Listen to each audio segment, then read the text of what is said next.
నమస్తే అండి. ప్రొఫెసర్ ఏవో కొన్ని కామెంట్స్ చేశారని చెప్పేసి జనసేన పార్టీ కూడా చాలా స్ట్రాంగ్గా రియాక్ట్ అయింది. క్షమాపణ చెప్పమని కూడా కోరింది. మరి ఇప్పటివరకు ఆయన దగ్గర నుంచి ఎలాంటి క్షమాపణ వీడియో వచ్చినట్టయితే కనిపించలేదు. ఆయన ఛానల్ చూసినా లేదంటే ఆయన వివిధ టీవీ ఛానల్కి ఇచ్చినటువంటి ఇంటర్వ్యూల్లో కూడా ఆయనకు అసలు అలాంటి ఉద్దేశం ఉందా?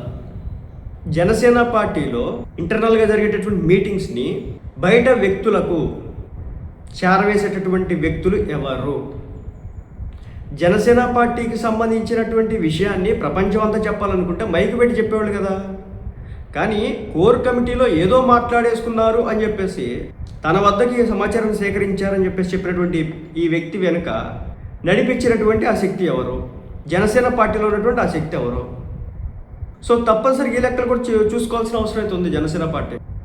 ఈ రోజున సదరు ప్రొఫెసర్ డైరెక్ట్గా ఎలిగేషన్స్ చేసినాడు. జగన్మోహన్ రెడ్డిని అరెస్ట్ చేయించడం కోసం బీజేపీ దగ్గరికి పవన్ కళ్యాణ్ వెళ్ళాడని. జనసేన పార్టీ అంటుంది అలాంటి పనులు మేము చేయమని. సో మరి ఇతనికి ఇన్ఫర్మేషన్ ఇచ్చినటువంటి వ్యక్తులు ఎవరు? ఎక్కడి నుంచి సేకరించి వ్యక్తి మాట్లాడినాడు?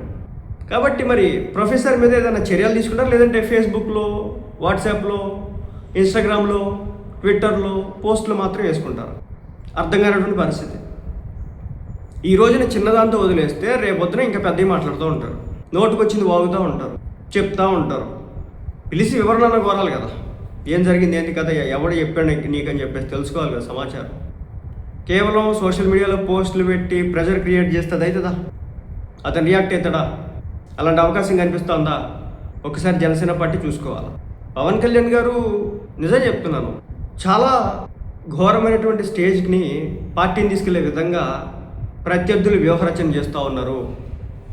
పార్టీని ఇబ్బంది పెట్టే విధంగా వ్యూహరచన చేస్తూ ఉన్నారు.